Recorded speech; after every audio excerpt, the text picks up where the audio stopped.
The camera I'm looking at today is this Zoom 60 Pentax from about 1987.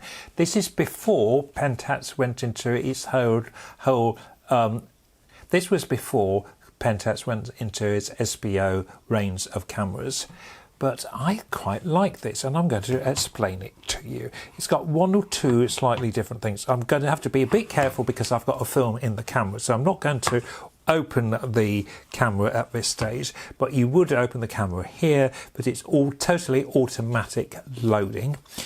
It's got lots of slightly different things to what we got in compact cameras, and compact cameras, I'm pleased to say, seem to have made a bit of a revival. To turn this camera on, you go to I or 1. If you go to the flower, we can do close-up, and we can do the close-up by getting the lead, and that will give me the distance for close-up, and then I can then click. So that's on the close-up. I'm going to put it back to...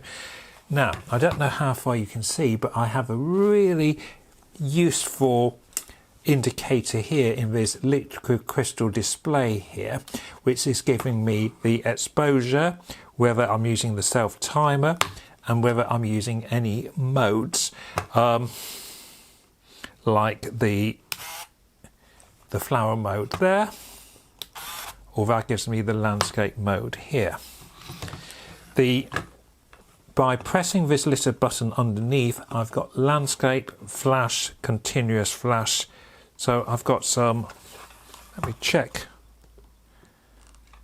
Yeah, I've got flash continuing on, landscape.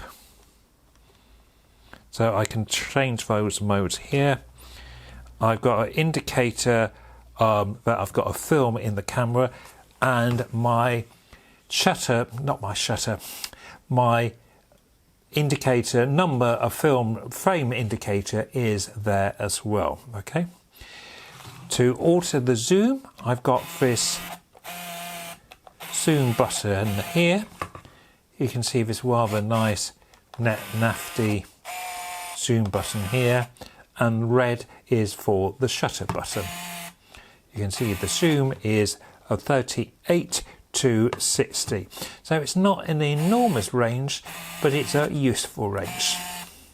We have a built-in flash. It's a very ergonomic camera. It's not the smallest of cameras. Cameras began to get smaller. If you think that we only really got automatic focusing cameras from 1981, this is still quite early on the automatic focusing. This would have been quite an expensive camera when it was new. And it was aimed at the amateur market, but it was aimed at an amateur who was looking for a quality camera. The idea of these cameras were, yes, use them on holiday snapshots, but the manufacturers at this point were very much going for quality in picture taking. So we have got automatic focusing, automatic exposure, we have a built-in flash. So I'm hoping for some good results from this camera. Let's see what I got when I actually put a film. Well, I've got a film in the camera at the moment. I'm going to use it up tomorrow. I will then develop it, and I will share the results with you. The first image was taken at Studland, and it's absolutely fine. It was a bit of a dull evening, and I can see, yes, the clouds could have come out more, but that is fine. As I say, it was a very dull evening when I took these photographs, but the camera is performing absolutely fine. It's a very easy camera to use. It seems the focusing is absolutely fine. It's quite quick to use. It runs on. As I said, it's not the smallest of cameras, but it does work ergonomically. This is in Swannies of the Molam Theatre, which is a very 1960s piece of architecture, but I think the camera is performing fine. Oh, back at no, this is at Swannies, just round the corner from our theatre. As I said, not the best evening to take photographs, but sometimes when the conditions are dull, you can have more of an idea of how the camera is actually performing. This shows you the limitations of the camera. This was literally a snapshot. I saw this couple with this sidecar, snapped it, and you can see it's not quite in focus. It hasn't been quite quick enough, but it illustrates the camera, I think. And meanwhile, the exposure as well, it was slightly challenged by, this is a really interesting building. This used to be used as a photographer's studio by Helen Musbat, who was a very fascinating 1940s to 60s photographer. Swanage is fascinating with its signs, with its street signs, and with its buildings, with its use of stone, and again the camera focuses without any problem here at all. The architecture of Swanage is fascinating because of its history. Swanage is a little coastal town that had an enormous mining and quarrying industry.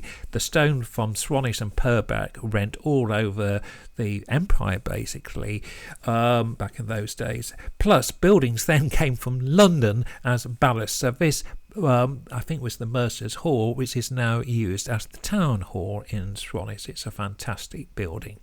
There's fascinating bits of Swanage all over the place where, as I said, buildings came back from London and then were used. But that's all another story. Back to the camera. The camera I really quite like. Okay, the range could have been a bit more, the lens could be a bit faster.